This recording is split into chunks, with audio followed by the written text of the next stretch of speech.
Sebab dia tak bagi gelas biasa, cup apa semua dia bagi. Sebab dia kata malas nak cuci. Ya, kalau betul kami customer bayar duit harga sama, pasal apa nak kena bagi ni? Tidak. Buka pukul 11.30 dah. Okey, balik pada benda tadi. Dia macam ni bang. Depa di Malaysia ni, bila kita cerita-cerita benda ni, kita hurai-hurai benda ni, bila orang yang duduk di peringkat tasawuf ataupun peringkat usuluddin, depa nanti akan cakap kat kita mengikut apa yang guru hadkan kat depa.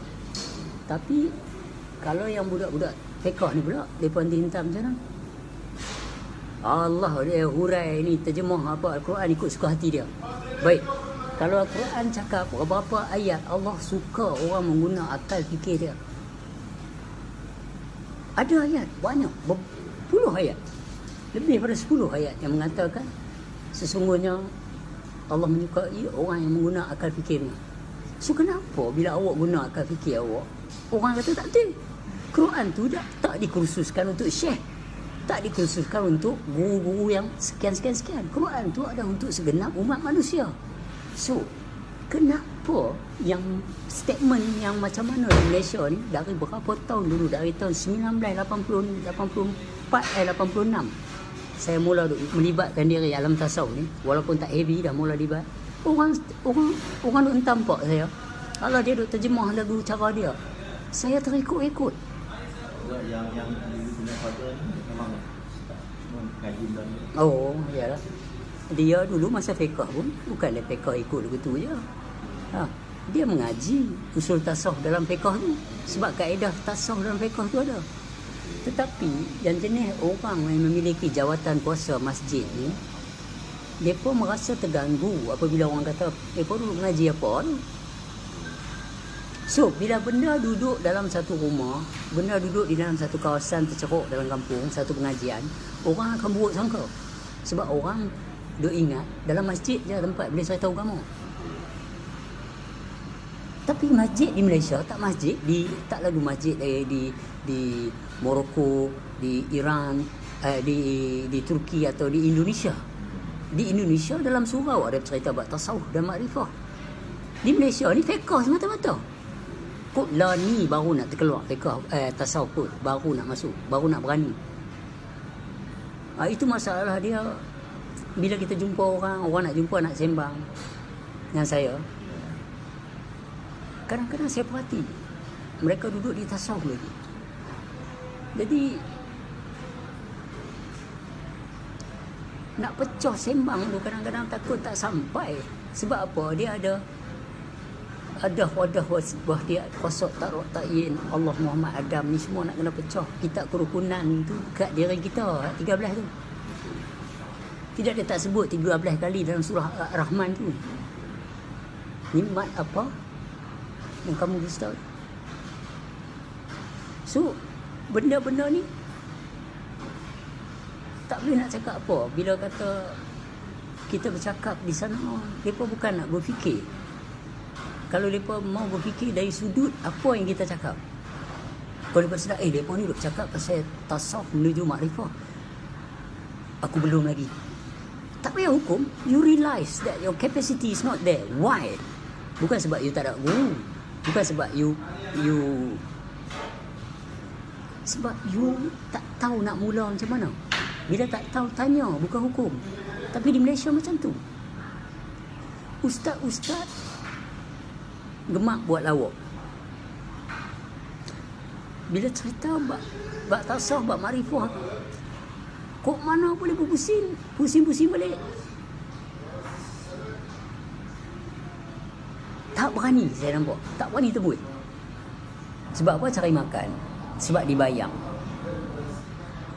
So itu dalam keadaan tu nak kena jaga juga, nak main macam mana. Sebab dibayar. Itu sebab adik saya ke guru saya dengan wakil guru saya, nama dia Abang Ali ke, tak belilah kita sebutlah adik saya nama Yun, saya sendiri cakap sembang aja. Pasal benda ada dalam Quran. Yang kata Pak Abu tu, sahabat dia Pak Abu. Guru saya dengan guru ayah saya. Saya dengan ayah saya biasa ngaji dengan dia. Mana di Kelantan kan dengan Di Pahang. Di Kuantan, Pahang. saya punya ponakan 2 orang ngaji ni. Depa tu orang nak pelik kan. Das. Depa kata depa ni perintah mengetahui. Kalau mengaji jangan lah kan, tapi depa dia boleh duduk kata depa perintah ni nak perintah Mengenal. Depa tak kata memang dia bangun mengetahui. Saya ni orang kata tak ada guru. Saya ni orang kata macam orang kata suka benda ni lama lah. Saya baca buku je. Buku-buku semua ni banyak tadi lah. Saya baca, tapi tak ada guru. Jadi dia jadi panjang cerita lah kan. Jadi macam faham tak faham gitu lah. So, buat ni saya nak tahu macam apa, macam mana. Dia macam ni. No? Sorry to say. Bila abang banyak membaca, abang tak ada guru. Bila abang banyak membaca tak ada guru. Orang lain nanti cakap saya tak ada guru. Saya tak setuju dengan itu. Saya tak setuju, minta maaf. Sebab Allah Ta'ala berkata wa huwa ma'akum aina ma kuntum. Jangan duk fikir pasal bila awak duduk seorang-seorang ni setan berserta. Sedangkan Allah Ta'ala tu dah sebut dia berserta. Pasal apa nak pilih setan? Pasal apa nak pilih ni tu? Sebab kan dia kata dia yang memilih, dia lah yang menyesatkan. Tak tepi sat bab setan. So itu sebab Rabiatul Adawiyah kata I love God too much, still got no time to hate the devil. Ni di peringkat lain. So kalau abang dah mengaji tapi tak ada guru, duduk baca sendiri, lagi senang. Cuma nak cari orang nak letak tempat ni apa dia. Tempat ni apa dia. Yang abang cakap ni tasawuf ke, makrifah ke. Yang abang cakap ni usuluddin ke apa. Kalau dah letak tu abang, you are dead. You are somewhere which is nowhere. Sebab kalau abang tanya, mesti kalau abang tanya satu soalan tu kita tahu. First kali kita kena tahu apa soalan tu terbit dari sudut ilmu mana. Kalau ilmu fiqh, saya tak boleh langgar tasawuf. Kalau soalan abang walaupun usul tahqiq, saya tak boleh pecah tajali. Saya kena main tahqiq sampai abang kata, ish, ada lagi ni. Okay, ready? Kita go tajalinya 4 pula. Macam tu. Sebab itu dia kata jangan kamu campur aduk yang batil dan haram. Dan jangan pula kamu menyembunyikan kebenaran sedang kamu mengetahui. So, yang mengetahui tu nak kena tahu macam mana nak letak benda ni. Kalau abang tanya saya macam mana ni semayang daimun apa semua, kita kena proses fa'ilun dulu. Sebab saya nak tahu fa'ilun abang tu setuju ke, selesa ke, main pakai buat sudah ke. Kalau abang kata memang it's not make it sense, just like every time selepas semayang, aku tahu aku tak khusyuk, aku tahu aku tak ni, dan aku ada keresahan, maka aku ada ketakutan. So bila dah ada ketakutan tu, baru kita pecah. Nak cari daimun ni macam mana pula? Bukan main sebut ya semayang daimun tu apa, ada. Semayang daimun tu kamu akan maklumi dengan sendirinya apabila kamu sampai kesedaran siapa diri kamu. Yang dikata zatu solah tu apa, yang dikata tubuh niat tu apa, semua nak kena proses according peringkat tu peringkat. Ada orang kadang mesej nak tahu juga ada imun tu macam mana. Senang lah cakap. Ngaji dulu. Kalau nak tahu yang ni, hang dah start yang ni. Kalau orang kata saya nak pergi bersukan saat, orang dah tahu dah you nak pergi buat apa. Faham tak? Gaya you nak pergi tu buat apa. Bukan you nak pergi duduk dalam office. You nak pergi padang ke, you nak pergi kolam renang ke, you nak jogging di jalan. Tapi sukan apa yang orang tanya sekarang ni? Kalau kata nak solat apa yang kita nak sembang ni? Daimun ke, khusyun ke, fa'ilun ke? Fa'ilun wajib, tidak boleh tidak. Tapi kena betul lah. Takkan abang lah ni abang buat kerja. Minta maaf cakap. Abang buat kerja sungguh-sungguh ni bagi abang. Tak tahu main cukup bulan, saya kata tak boleh bayar kat abang gaji. Kerja abang semua reject. Apa perasaan apa? You want to know why you reject me? You want to know kenapa benda tu di reject? Pasal surah Al-Kahfi ayat 105 dia dah sebut, mereka yang mendustai ayat pertemuan dengan Tuhan mereka, maka gugurlah segala amal ibadat mereka. Sedangkan mereka telah menyangka mereka melakukan sebaik-baik amalan. Pecah baik-baik, faham baik-baik ni. dan gugurlah segala amaran mereka di akhirat kelak. Perkataan tu bermakna di sini you wanna know is benda tu accept or not di dunia ni, bukan di akhirat kelak. Di akhirat kelak ada pertimbangan dan no compromise. Dia cakap tiada ada pertimbangan terhadap yang macam ni. Kalau kamu buat juga, khusyuk tak khusyuk pun boleh berdai juga. Ini jawapan dia dalam surah Al-Kahfi. Bila orang kata, habis kalau makrifat tak payah solat, siapa cakap? Anu daimun ada, wasiun ada. We got to process dalam ilmu ni. Yang paling penting adalah jujur.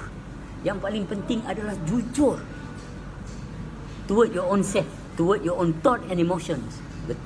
Saya tak tahu, abang tahu lah. Makmum abang yang rapat saf ni pun tak tahu abang khusyuk tak khusyuk, tapi abang tahu. So abang kena jujur benda tu.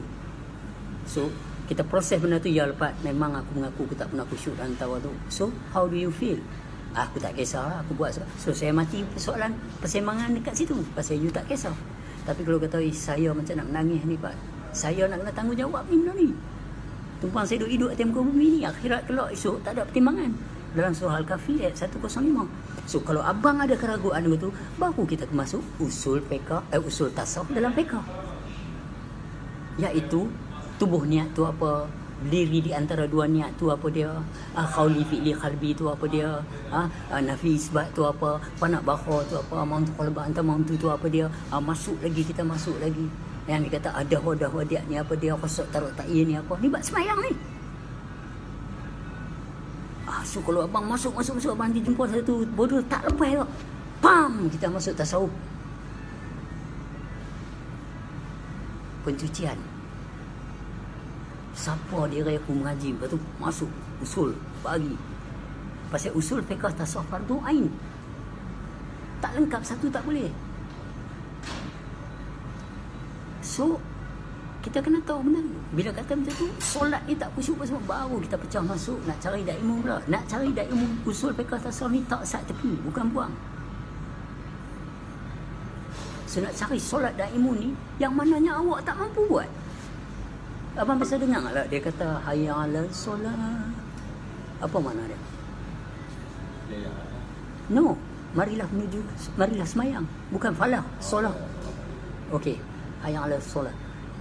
Itu tak klimaks ni tau. Pasal dalam solat tu pun ada fawailul lil musallim allazina hum an solatihim sahun. Itu makna saya kata belum klimaks ni. Yang klimaks tu kejayaan. Kalau buat satu benda tak berjaya, buat apa? Kalau buat semayang tak diterima, buat apa? Hang siapa nak kata semayang diterima? Quran ada tulis. So aku abang terang, aku duk proses benda ni sebab aku tak pernah khusyuk dalam semayang. Aku jujur, panggil mai lah ustaz mana pun. That's the first thing I will say. I never khusyuk dalam semayang, dan it worry me. But for you it's okay, go ahead, no problem. Saya respect mak fiqh yang tetap tak kisah kalau tak khusyuk buat. Pasal apa? Hampa tak takut Allah Ta'ala. Sebab Allah Ta'ala dah bagi pesan. So kita masuk bab mengenal Tuhan. Bila masuk bab mengenal Tuhan, ada satu benda pula.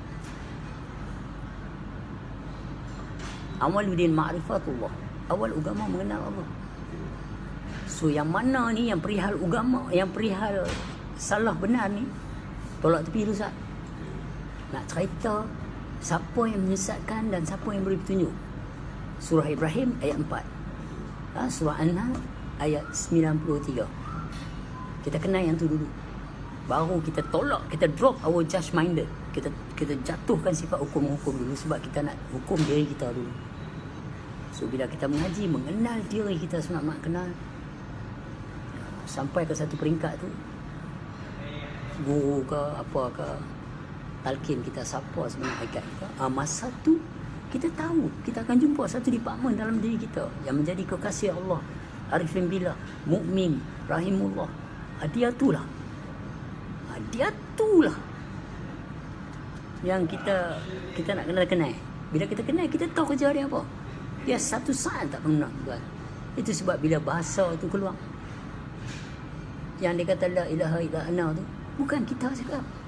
Kalau dalam sifat 20, perjalanan untuk mengenal Tuhan ni sifat 20, untuk mengenal sifat Allah Ta'ala tu.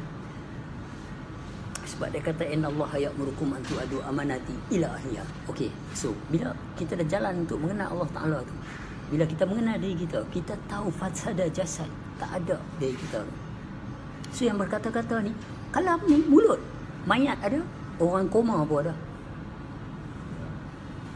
Perkataan tu mutakallimun. Yang berkata-kata tu pula kaunuhu mutakalliman. So mananya yang kita ni? Itu dia cakap, tak kalau kamu berada di situ, penglihatan tu penglihatan Allah, pendengaran tu pendengaran Allah. Semua tu dia dah sebut. Jadi kita nak cerita.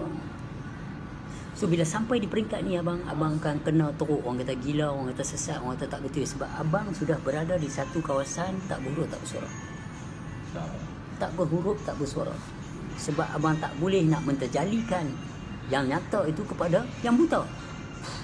There's no way you nak tunjuk pokok nyok dekat orang buta. Awak boleh cerita peringkat tahu, tapi untuk memperkenalkan kepada dia tak boleh. Sebab melihat. Itu sebab dalam Quran dia tulis ada yang buta, ada yang cekik. Bukanlah buta biji mata ni. Kalau buta di sini, buta di akhirat. Buta tidak mengenal. Bang, bila Tuhan kata dalam Quran dia ada sebutkan, kabarkanlah berita-berita gembira.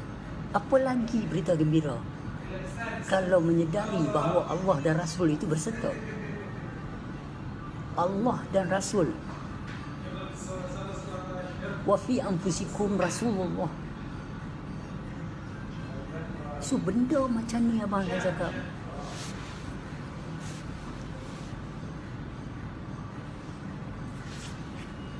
Tomahan, hinaan, celaan itu biasa di kita.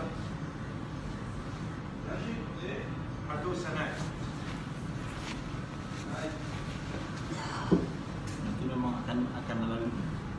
Benda tu biasalah bang. Tidak boleh tidak. Tidak boleh tidak. Tapi satu benda ya. Abang perlu ambil ke? Abang perlu kan nak ambil benda tu? Bila dikutuk, dihina, dikeji. Kalau tak perlu, tak ada apa yang berlaku pada perasaan. Whatever happen out there are powerless without your reacts. Ya, so hamba kata biar kat aku. Sebab Allah Ta'ala takkan kata apa aku. Aku tahu. Kalau dia kata dia berserta, abang perlu, abang ni banyak orang yang tak faham ni. Kebenaran perlu datang daripada siapa? Perlu dipersetujui daripada siapa? Yes, bagi tangan. Steady abang. Kalau abang duduk kat situ, best.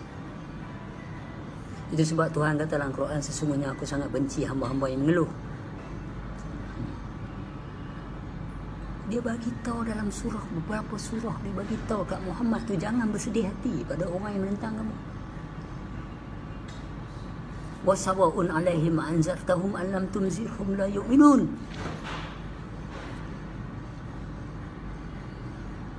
Tak ada apa. So bila kita duduk tang sini, bahasa Quran tu, masa Quran tu abang baca, direct tau Allah dengan abang, tapi menceritakan tentang mereka.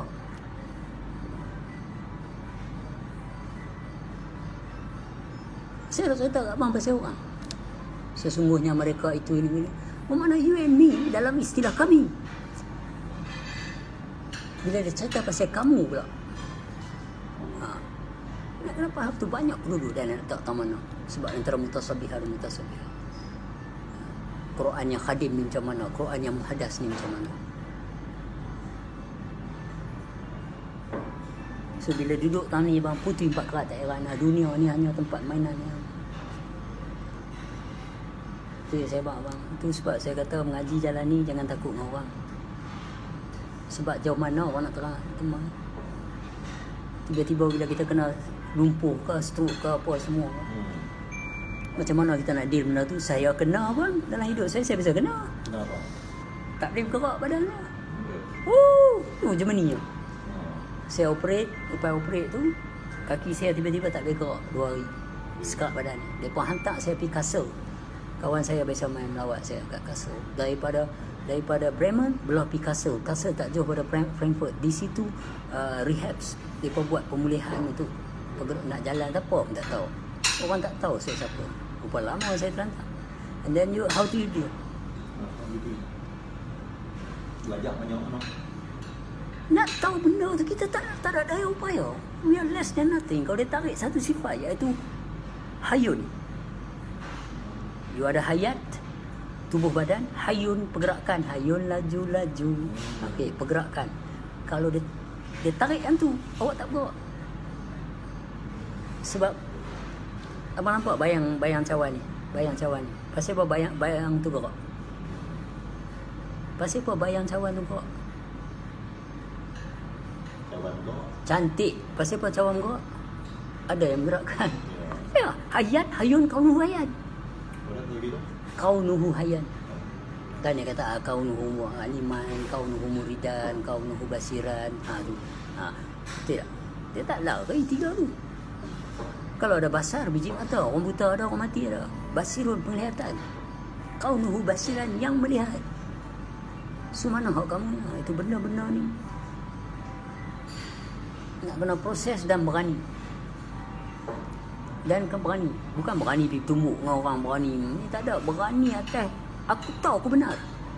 Walau 1,000 mulut kata aku tak betul. It's okay.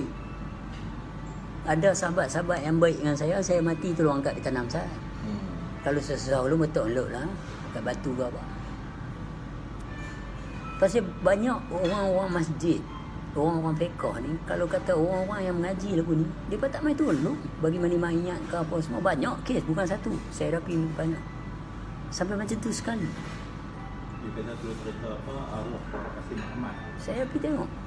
Dia kata mai pelari. 2 kali orang masjid main bola lari. Tu saya pergi duduk tu yang dalam hospital tu kata, dia ni pun seorang lagi. Saya kali tengok dia. Tapi kita tengok mayat tu orang duk viral kan, meninggal lah, selamat jalan lah, duk viral dalam ni. Sedangkan saya dengan member saya duk tengok tak ada orang. P5 baru ramai. Tapi tengok bang, mayat bersih, elok, macam mai. Yang orang tak suka lah. Ada orang komen sejak saya puji mayat Kasim Ahmad ni, orang dia jadi tak suka. Sebenarnya pasal yang tak suka aku. Aku tengok apa yang aku tengok. Kita study. Kita bagi mani mayat. Arwah pak saya bagi mani mayat. Dia ajak saya cara bagi mani mayat. Bila dia mati saya tak bagi mani mayat. Buat apa? So kita tahu lembut dia macam mana. Kita tahu. Saya tengok benda tu nyata. Dia kembali, bukan dia mati. Dia tak akan jadi bangkai no. Pasal sifat ni sifat Allah Ta'ala. Tadi saya tanya satu abang tertinggal handphone atas meja ni. Abang keluar jalan pergi kedai beg tu, teringat handphone tertinggal. Abang main nak ambil meja, kerusi sekali ke keluar atau handphone saja? Pasal hak abang. Tapi kalau 7 sifat makni ni hak Allah Ta'ala, 7 sifat maknawiyah pun hak Allah Ta'ala, kenapa dia nak tinggal hak dia? Dia ambil. Itulah dia kata kembali. Ilahi raji'un. Kalau awak datang dulu 7 sifat makni, 7 sifat maknawiyah, pasal apa nak jadi ni? So mayat tu tadi macam dia tunjuk lah, dia tunjuk. Orang kata makam. Mana kata makam lah apa? Dia macam ni bang.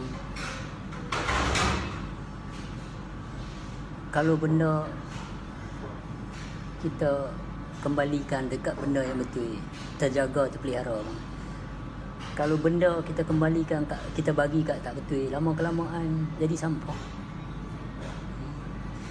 Sebab benda ni hak Allah Ta'ala punya. Kita bagi kat dia. Sebab dia tu maha memelihara. Dan dia tu maha bijaksana.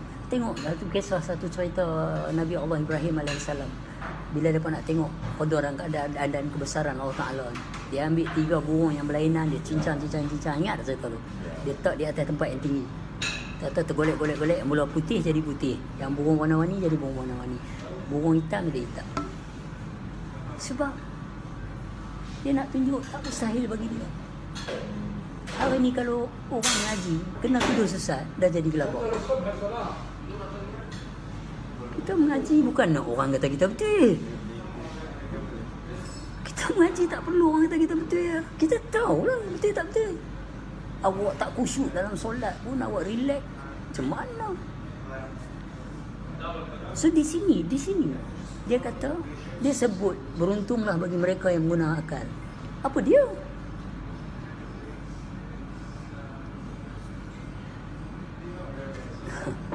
Lepas tu dalam satu ayat tu dia bercerita lagu ni, dia cerita pasal keberadaan dia dan kekuasaan dia dan mutlaknya hak dia. Lepas tu mereka juga akan kemudian akan disoal apa yang mereka lakukan.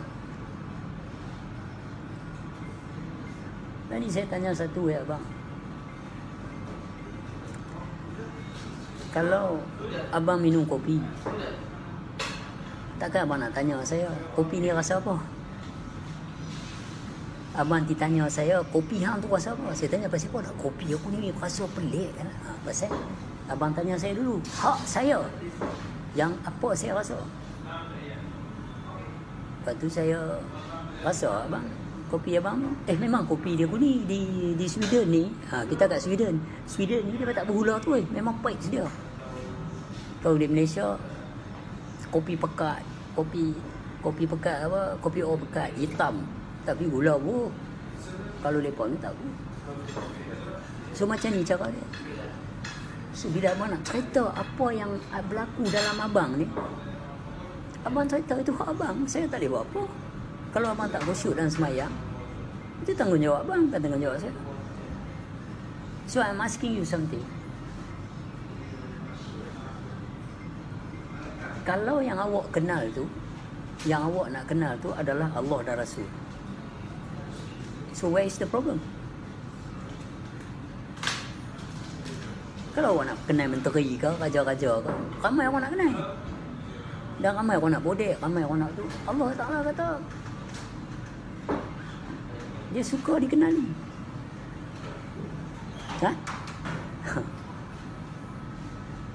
Ni kalau kita nak kenal orang kaya ke orang yang ada duit, dia pun dia fikir awak dia ni nak ada udang balik batu ke. Allah Ta'ala tak ada macam tu. Tapi kalau betul yang nak selamat, hang kena tak ada hang terus. Kalau lagi duk ada hang tak ada kan? Kalau betul peringkat lagi satu, awak cerita pasal Tuhan betul. Cerita pasal Tuhan pun tak betul. Sebab dia mughalafah.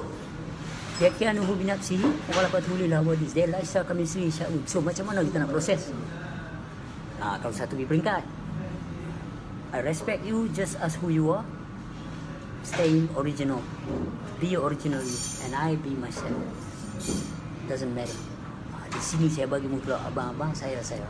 Kita saling hormat, kita saling sayang.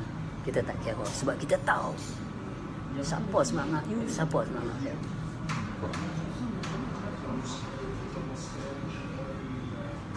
Juga ada mention dalam punya YouTube tu orang kata yang ramai pandang pada yang satu pandang pada yang satu, pandang yang satu saja, tak sekali. Macam banyak version dia. Baru sebut tadi usul fiqh tasawuf. Kalau duduk kat situ, version lah. This is kind of tricky game. Sebab dia nak tarik you pergi satu tempat, dia proses you dulu kat situ. Baik, satu buah pelam. Okey, saya bagi kat abang. Abang makan-makan, lepas tu abang nak makan lagi pelam tu je nak. Tak ada dah tempat lain. Abang tanam. Waktu main 15 tahun dia keluar, 5 tahun 10 tahun dia keluar. Lepas tu kalau abang korek balik ke akak tu, dia dapat biji tu. Tapi kalau masa saya bagi biji tu, tak ada kantin, tak ada pokok, tak ada daun. Itu sebab dalam 7 sifat ma'ni ada satu titik ayat mani, ada 7 sifat ma'ni. Kita proses itu. Itu sebab dalam Quran ada sebut bab ni. Dipersediakan dan dipertanggungjawabkan. So kita kenal yang buah pelam tu, pelam tanam takkan nak jadi buah betik. Dia jadi pelam. Bila jadi pelam dia keluar, dalam keluar tu pula zat pelam semua, tapi keadaan dia bersalah-salahan pada sifat, kemetod, panjang, kecil. Okey, nama pelam ni pelam putih. Oh mai pelam masak. Dia ada pula sifat dia lain, asma dia lain, af'al dia lain. Tapi zat yang satu lah pelam lah. Kalau abang kenal hakikat sebenar abang tu, dan ni saya tanya abang, kalau zat abang, zat saya sama. Sifat abang dengan saya bersalahan. Asma abang dengan saya bersalahan. Af'al abang macam mana duduk macam tu, saya duduk macam ni. So, tengok semua ni. Yang lampu. Okey, abang tengok electricity dia satu. Betul tak? Okey, pecah. Kalau tengok lampu tu dengan lampu gantung ni lain. Anu nama dia Kalimantan ke, ini mentol ke. Okey. Afaal dia pula lain. Yang nu melekat dinding, yang ni kita gantung. So manalah zat sifat asma apa menyeliputi. Sesungguhnya kebesaran Allah Ta'ala itu ada pada diri kamu dan juga alam semesta.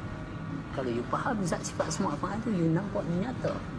Di mana saja kamu faham, kamu pandang di situ kebesaran Allah Ta'ala.